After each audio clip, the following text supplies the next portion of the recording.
Good morning, students. We'll continue our chapter that is equilibrium. Yesterday we have done the law of mass action and law of chemical equilibrium, students. And we come to know about the K, that is the equilibrium constant, right? Now, there are two types of equilibrium constant. One is Kp and another is Kc. Students, Kc stands for the equilibrium constant when the reactants and products concentration is present. It means if we are talking about the concentration of reactant and product, we'll use the equilibrium constant that is Kc.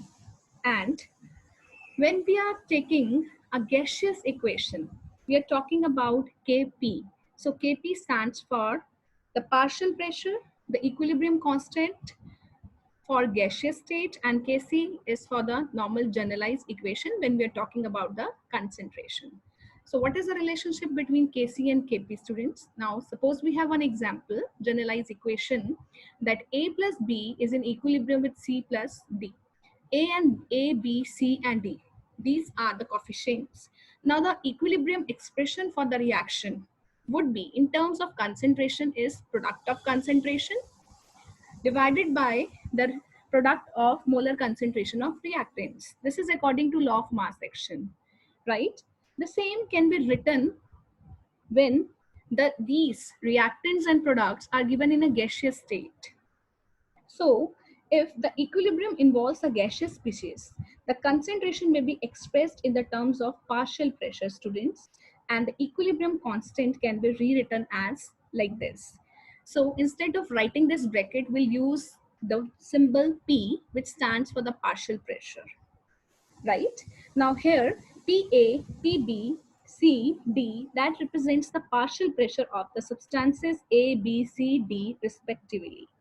And if gases are assumed to be ideal, students, then according to ideal gas equation, PV is equal to nRT, and rearranging it, we get T is equal to N upon V RT, right? Because we can rewrite this equation.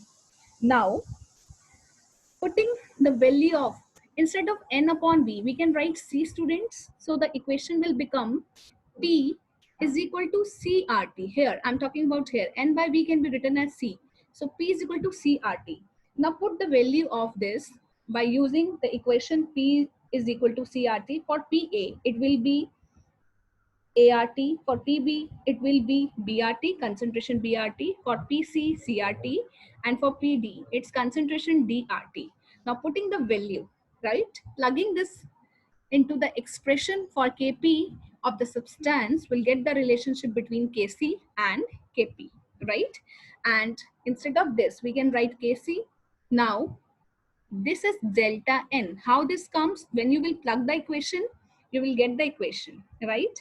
And this delta N stands for the number of moles of gaseous product minus number of moles of that gaseous product minus number of moles of gaseous reactant. If you'll not understand this what happened in between after putting, you can tell me, I'll let you know, right?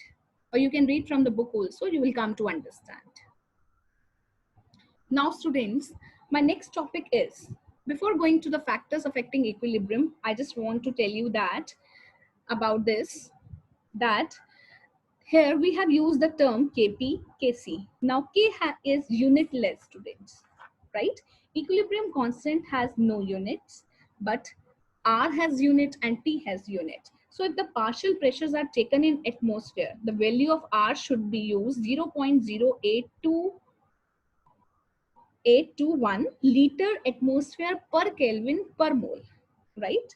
But if the partial pressures are expressed in bars, pressure is given in bars, students, then you will use the value of R, that is 0.0831 liter bar per Kelvin per mole. This is very important to note.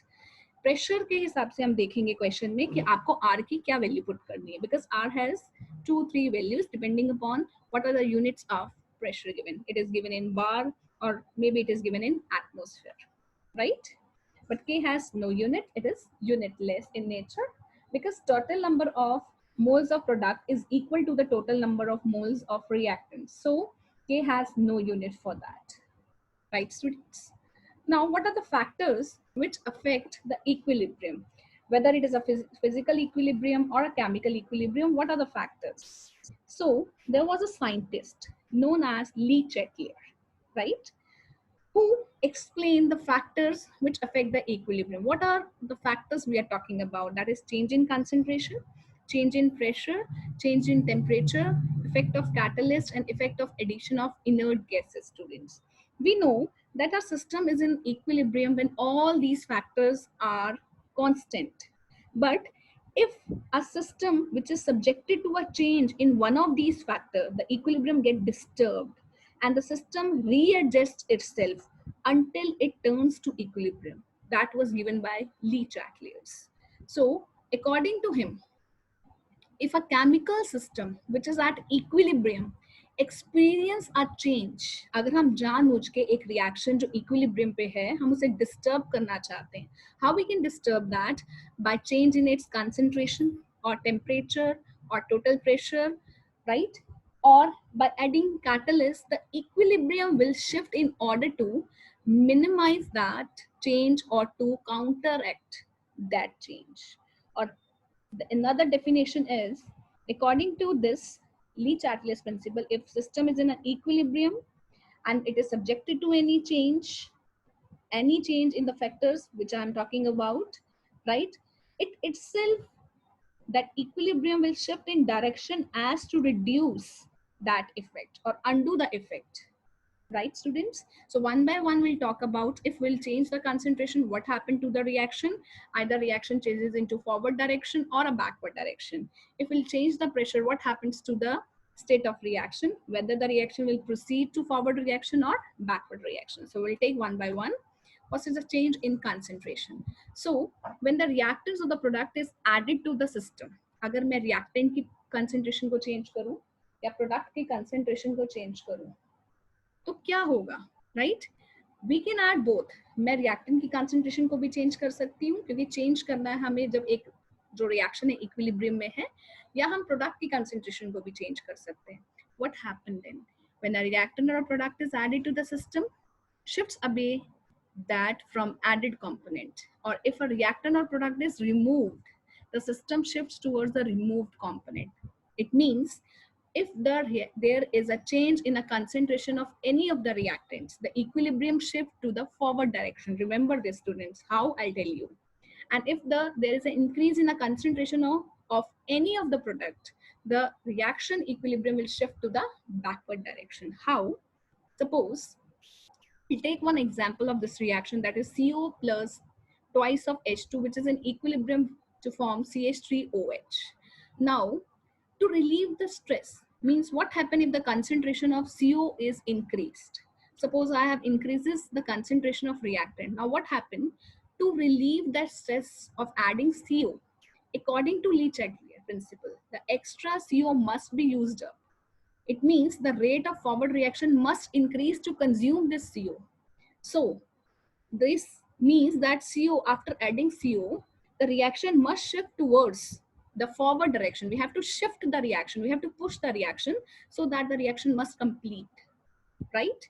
So the forward and the reverse reaction rate adjust until they are again equal and equilibrium is re-established. So when a new equilibrium state is achieved, students, the reaction equilibrium will shift towards the right side, that is towards the forward direction, or the value of H2 will be lower because more has reacted with the added CO, and the value of CH3OH will be higher.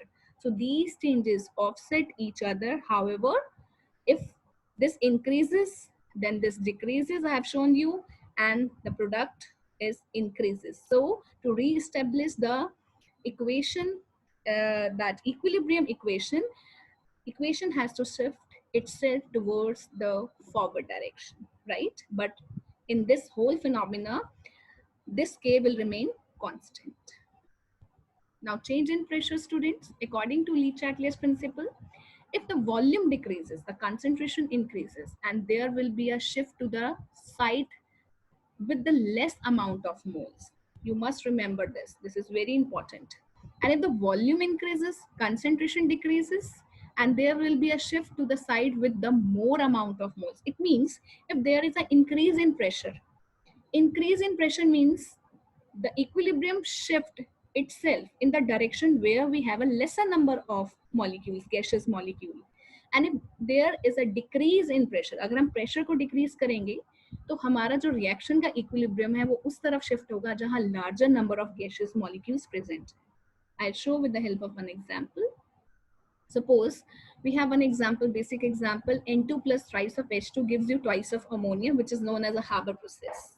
Now what happened? See the number of moles on both the sides. On left hand side, we have 4 number of moles of gas, and here we have 2 moles of gas.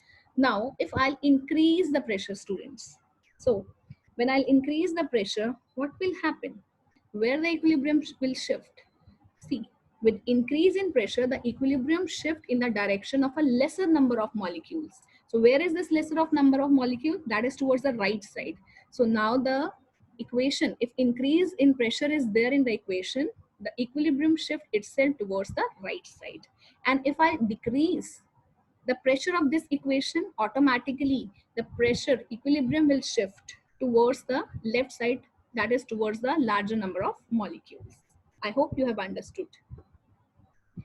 Next is a change in temperature. According to Le Chatelier's principle, there are 2 types of reactions, exothermic as well as endo. Exo means reaction is released. In reaction, the energy is being released, right? Exo means outside, and endo means we have to give the energy. It means the reactant absorb the energy, right, students? So always remember, if there is a decrease in temperature means the energy is being given low temperature. If there is a low temperature favors the equilibrium in that direction where exothermic reaction is going on, right? And increase in temperature shifts the equilibrium in direction of endothermic reaction. How? See the example again. I have taken that simple example. I'm taking, first of all, the exothermic example. Suppose this is an exothermic example.